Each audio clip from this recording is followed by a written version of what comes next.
한신대학교에서 목회 상담학을 가르치는 정태기 목사님이 미국에 있을 때 소록도에 관해 쓴 기사를 읽으셨다고 합니다. 정 목사님은 한국에 돌아오자 일주일 예정으로 소록도로 달려갔습니다. 소록도 안에 있는 교회에서 예배 드리던 중에 통성 기도를 하게 되었어요. 목사님이 열심히 기도하던 중에 뒷자리에서 기도하는 사람의 기도를 듣게 되었다고 합니다. 그는 아주 투박한 충청도 사투리로 똑같은 말만 계속 되풀이했어요. 하나님의 은혜가 이렇게 큰데 어떻게 은혜를 갚는데요? 하나님의 은혜가 이렇게 큰데 어떻게 은혜를 갚는데요? 그래서 어떤 사람인가 해서 이렇게 살짝 뒤돌아봤더니 그는 한쪽 눈과 두 손이 없었습니다. 입도 코도 정상이 아니었습니다. 그런데도 하나님의 은혜에 감사하는 기도를 드리는 것이었습니다. 목사님 그의 기도에 가슴이 복받쳐서 그 사람의 다리에 자신의 몸을 의지한 채 울어버리고 말았어요. 시간이 가는 줄 모르고 울고 있는데 몽둥이가 목사님의 옆구리를 찌르는 것 같았어요. 정신을 차리고 보니까 기도하던 분이 그 정 목사님을 깨우고 있었던 거예요. 예배는 끝나고 예배당 안에는 목사님과 그분 두 사람뿐이었습니다. 그래서 목사님이 밖에 나와서 물었어요. 하나님의 은혜가 얼마나 크기에 그런 기도를 하십니까? 그분은 자신이 한센병이 들게 되니까 처자식도 형제도 자신을 버렸지만 하나님은 자신을 버리지 않고 날마다 품에 안아주셔서 너무나도 감사하다고 말했어요. 그날부터 정 목사님은 소록도에 머무는 동안 그분 집에서 기거했다고 합니다. 그리고 그때의 경험이 그의 교수 생활과 신앙 생활을 완전히 뒤바꾸어 놓았다고 합니다. 하나님이 이스라엘 백성들을 선택하신 이유는 그들을 거룩한 백성 삼아서 열방을 구원하시기 위함입니다. 그래서 이스라엘 백성은 거룩하신 하나님의 성품을 닮아서 세상과 구별된 삶을 살아야 합니다. 레위기는 하나님의 거룩한 백성으로 거듭나기 위한 교본이고요, 하나님과의 언약 관계를 유지하고 발전시킬 수 있도록 하는 지침서입니다. 레위기 11장부터 15장까지는요 정결법 규례를 다루고 있습니다. 그 중에 13장과 14장은요 나병에 대한 정결법을 상세하게 기록하고 있습니다. 구약 성경에 언급된 나병은 아직 피부병이 상세히 분류되지 않았던 시대에 각종 악성 피부질환과 세균 감염, 마른 버짐 등을 통칭해서 부른 것으로 봅니다. 그 이유는 당시만 해도 이 불치병이었던 나병, 한센시병이라고 하고 문둥병이라고도 하죠. 그 환자가 치유되었을 때 행할 정결의식이 소개된 것과 열왕기하 5장에서 나병에 걸린 나아만이 아람 왕을 보좌하고 일상 업무를 수행했다고 기록된 것으로 보아 그러합니다. 나병은 성경에서 죄를 지은 자에 대한 하나님의 심판으로 임한 경우가 있죠. 민수기 12장에 미리암이 그렇고 역대하 26장에 등장한 우시야 왕이 그렇습니다. 일반적으로 범죄 여부와 상관없이 나균에 대한 면역력이 낮은 사람에게 주로 발생하는 질병이었지 꼭 하나님의 심판의 경우에 임한 경우가 다는 아니었다, 그런 얘기입니다. 그럼에도 불구하고 하나님이 이 나병을 부정한 것으로 간주해서 그들을 격리하도록 하신 것은 전염성 있는 질병으로부터 이스라엘 공동체를 보호함과 동시에 이 옷이나 음식이나 주택 등등 생활의 가장 중요한 모든 분야에서 영적으로나 육적으로나 정결함을 유지하도록 하기 위함이었습니다. 그 나병의 라틴어 어원은 비늘이라는 뜻의 레프라입니다. 레프라. 나병 환자들의 피부에 변형이 생기면서 이 두꺼운 비늘 같은 것이 생겨났기 때문입니다. 나병은 나균이 이 피부나 말초신경, 또 내장 등에 침투해서 피부가 괴사하거나 신경 조직의 마비 증세를 일으키게 하는 질병이었습니다. 현대에 치료약이 개발될 때까지 나병은 불치의 병으로 여겨졌기 때문에 나병으로 확진받은 환자들은 이 공동체로부터 완전히 격리된 채 평생을 살아야만 했죠. 또한 나병 자체가 하나님의 저주는 아니지만 그 병이 발병되고 퍼져나가는 모양이 죄의 속성을 닮았기 때문에 나병 환자들은 의식적으로 부정한 것으로 이렇게 간주되었습니다. 나병이 의심되는 이들은 각각 1주일, 2주일 뒤에 제2, 제3의 판정을 받도록 해서 그 부스럼이 번졌는지 여부에 따라서 추가 격리를 할지 공동체에 복귀시킬지를 신중히 결정했습니다. 만약 나병으로 판명되면 그 사람은요, 단순히 격리되는 데 그치지 않고 진 밖으로, 성 밖으로, 쉽게 얘기하면 성 밖으로 추방되어야 했습니다. 그래서 하나님은 본문 말씀 1절에서 8절을 통해서 모세와 아론에게 단순 피부병과 나병을 구별하는 방법을 가르쳐 주십니다.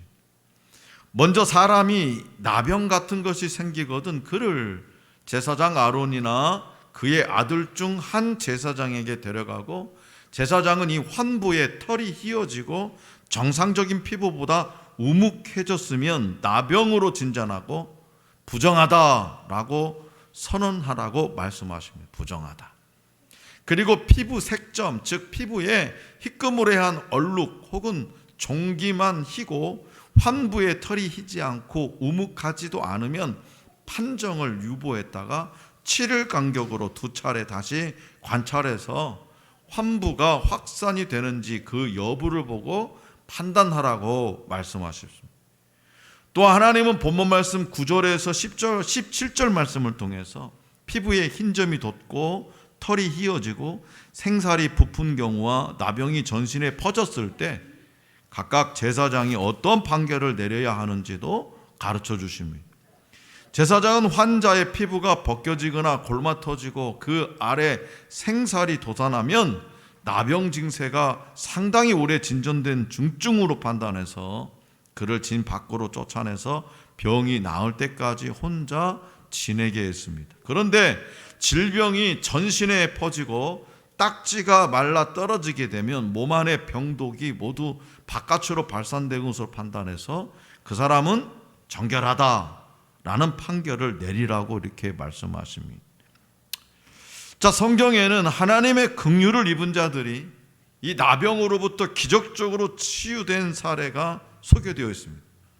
그러나 나병으로 진단받은 사람들은 옷을 찢고 머리를 풀며 슬픔을 표시했습니다. 그리고 일반인들이 부지중에 접근해서 그 나병 환자에서 접근해서 병을 옮기게 되는 일이 없도록 어느 곳에 가든지 윗입술을 가리고 부정하다, 부정하다, 부정하다, 부정하다라고 외치며 다녀왔습니다. 그 윗입술을 가리는 것은 이 호흡이나 기침을 통해서 타액, 이 침이 타인에게 전달되지 않도록 조심하기 위함입니다. 우리는 코로나19 팬데믹 시대를 지나면서 이 전염병이 아주 전염병 방역의 전문가들이 다 됐어요. 그 당시에도 그랬다는 거예요. 예수님 그 구약 시대에도.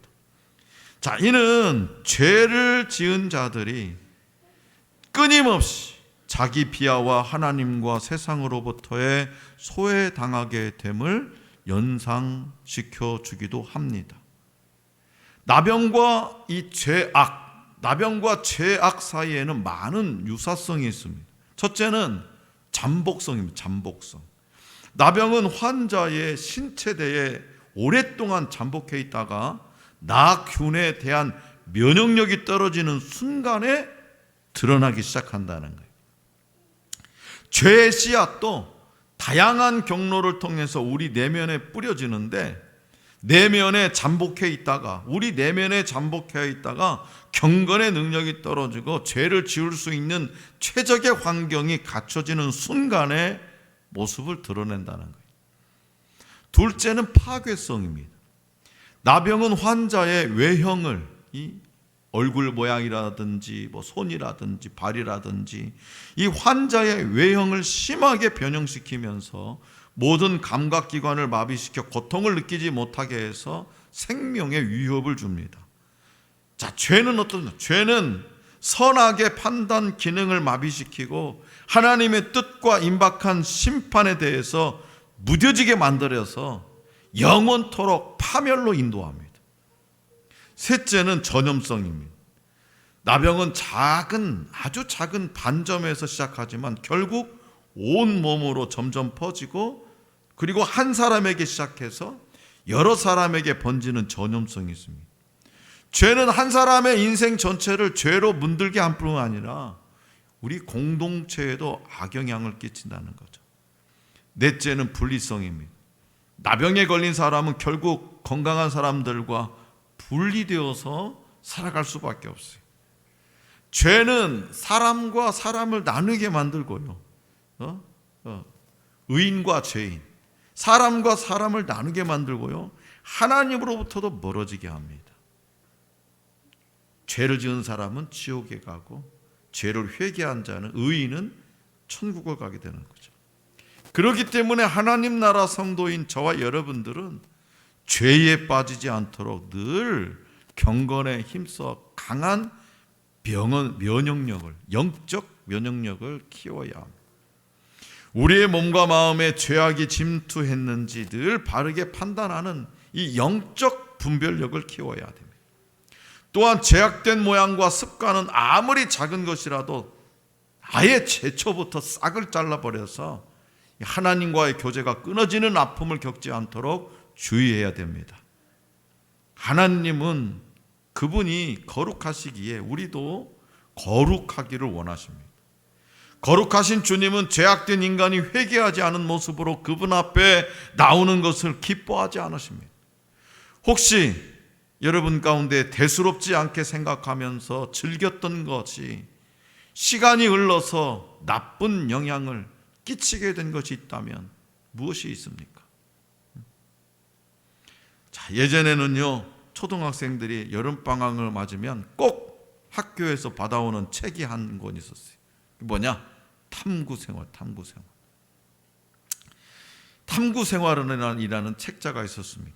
그래서 학생들은 메뚜기나 잠자리, 나비 등의 곤충을 채집하든지 강낭콩이나 개구리가 자라는 모습을 관찰해서 제출해야만 했죠.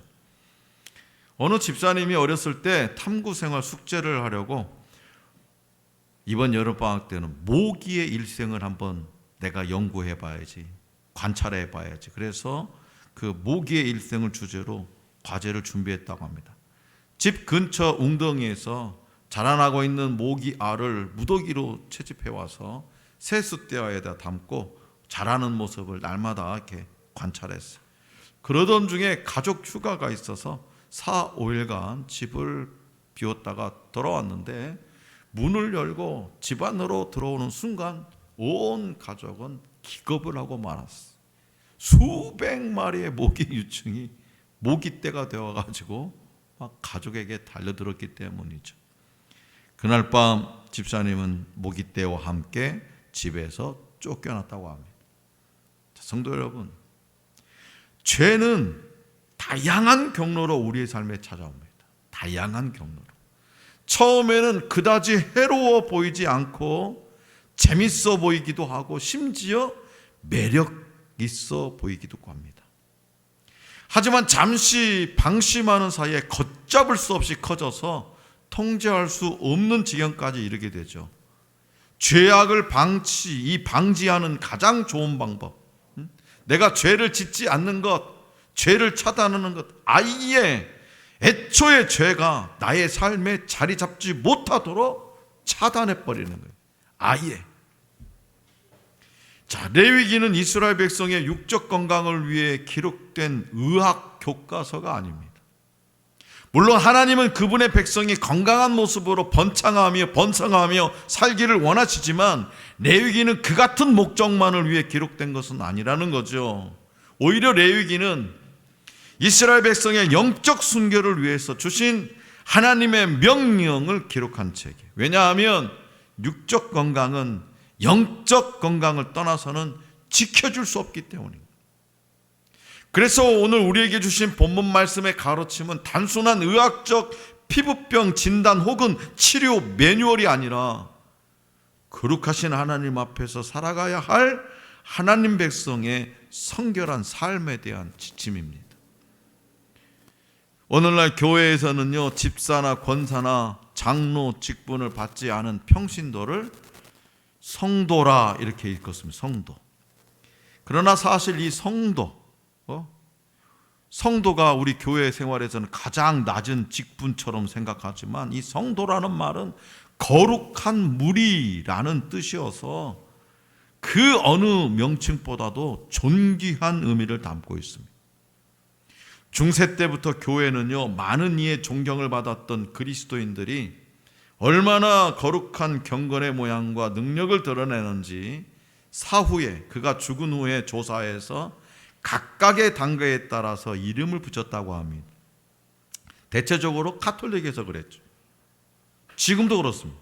첫 번째는 뭐냐? 서번트 오브 갓입니다. 하나님의 종. 그 사람이 어떻게 살았냐? 이 땅에서 살았을 때 신앙생활을 어떻게 했고 삶을 어떻게 살았냐에 따라서 첫 번째 주어지는 것이 뭐냐? 첫 번째 단계가 서번트 오브 갓, 하나님의 종. 그는 하나님의 종이었습니다 라고 이렇게 비석에다 적는. 두 번째 단계는 베러너블이에요. 베러너블, 가경자라는 뜻입니다. 가경자가 뭔 뜻이냐? 나도 처음 알았어요.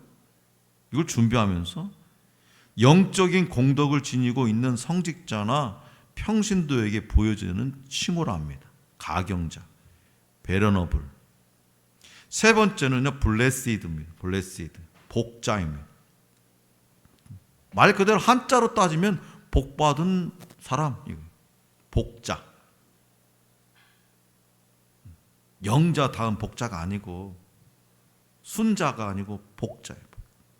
복자는 뭐냐? 카톨릭에서 신앙생활의 모범으로 공적 공경을 받는 사람에게 주는 존칭 또는 그 존칭을 받은 사람에게 부여되는 칭호, 이게 바로 복자, 블레시드. 네 번째 단계는 세인트입니다. 성인이죠, 성인. 카톨릭 교회에서 신앙과 덕이 특히 뛰어난 사람이 죽은 후에 교회에서 내리는 칭호입니다. 성 바울, 그러죠? 성 베드로. 자, 이에 비슷한 말이 우리 기독교에서는 뭐라고 하냐? 성도입니다.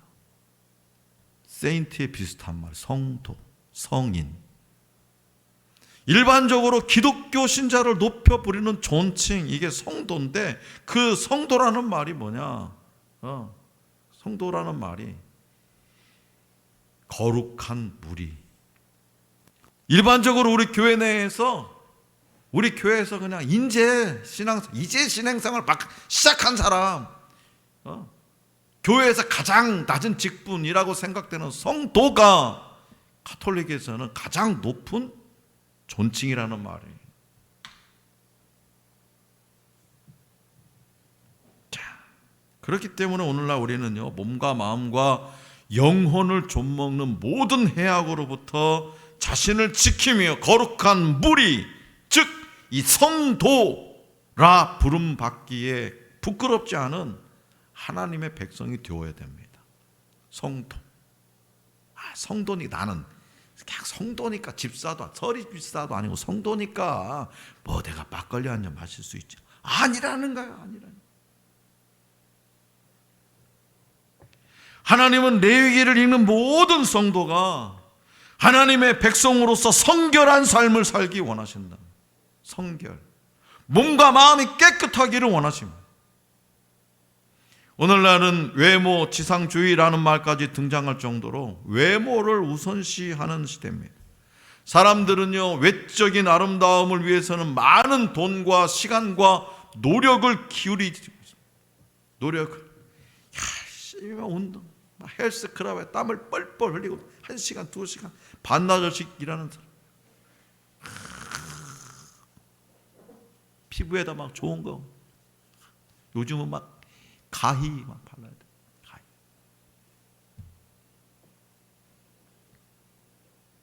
그렇게 돈과 시간과 노력을 기울이지만 내적 성결에 대해서는 크게 신경 쓰지 않습니다. 내적 성결. 그러나 하나님은 이렇게 강력하게 말씀하세요. 나는 너희의 하나님이 되려고 너희를 애굽 땅에서 인도하여 낸 여호와라. 그 다음이 뭔지 알죠? 내가 거룩하니 너희도 거룩할지어다. 내가 거룩하니 너희도 거룩할지어다. 사랑하는 성도 여러분, 이 말씀을 명심하시기 바랍니다.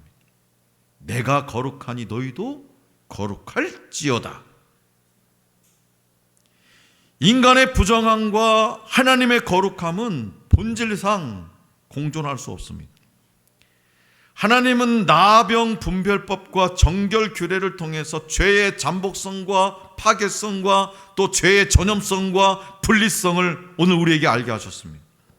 하나님 나라 성도인 저와 여러분들은 수시로 하나님의 이 말씀의 거울에 비춰서 내 자신의 내면과 신앙 상태를 늘 점검해야 되는, 그리고 죄악에 무감각해지는 영적 나병이 생기지 않았는지 늘 돌아봐야 됩니다.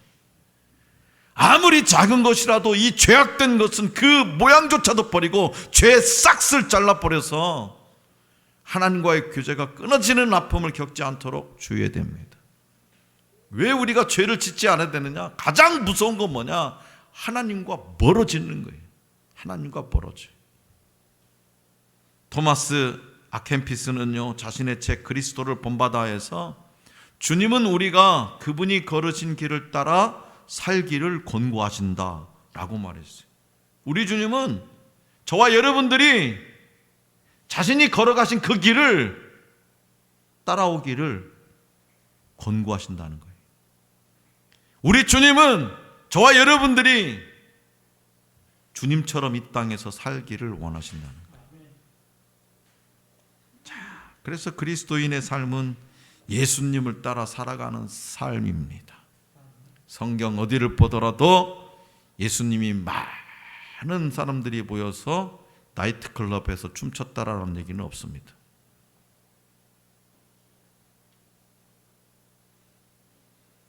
성경 어디를 보더라도 예수님이 안식일을 어기고 그냥 띵까띵까 놀았다라는 얘기는 없습니다. 성경 어디를 보더라도 예수님은 미워하는 자에게 눈에는 눈, 이에는 이로 갚으셨다는 얘기 없습니다. 거룩하고 성결하게 사는 삶, 그것이 예수님을 따라가는 삶입니다. 또한 믿음의 공동체는요, 하나님의 영광을 드러내야 하는 책임이 있어요. 그 책임을 감당하기 위해서는요, 공동체가 육적으로나 영적으로 온전하고 건강하게 유지되어야 됩니다. 자, 그렇다면 우리가 속한 믿음의 공동체 하늘소망교회를 건강하게 유지하기 위해서 어떠한 노력을 기울이고 있습니까? 작금의 교회 공동체를 향해서 세상의 반응은 계속해서 냉담해지고 부정적으로 바뀌고 있습니다. 교회가 세상을 변화시키지 못하고 세상이 교회를 염려하고 있습니다. 이 모든 이유는 교회가 거룩함을 잃고 세상의 가치관으로 오염되었기 때문입니다. 분쟁과 다툼이 교회를 병들게 하고 있기 때문입니다. 이러한 죄가 과거 이스라엘 백성 가운데 있었던 피부병과 마찬가지로 우리 신앙의 공동체를 붕괴시키는 원인이 되고 있습니다. 서로에 대한 판단과 다툼을 거두고 세상의 가치관이 교회에 영향을 미치지 못하게 우리 하늘소망교회를 굳건하게 지켜 나가야 됩니다. 어떤 상황 속에서도 복음의 본질에 대해서는 타협하지 말고 세상을 향해서는 넓은 마음으로 교회 문턱을 낮추는 일, 그게 우리 하늘소망교회가 거룩함을 지켜내는 일입니다. 그러므로 날마다 주어진 삶에서 내적으로나 외적으로나 영혼의 나병이 걸리지 않도록 자신의 모습을 늘 성찰하시기 바랍니다. 하늘 소망 공동체를 정결하게 보존하기 위해서 우리 모두 영적으로 깨어 있기를 간절히 기원합니다.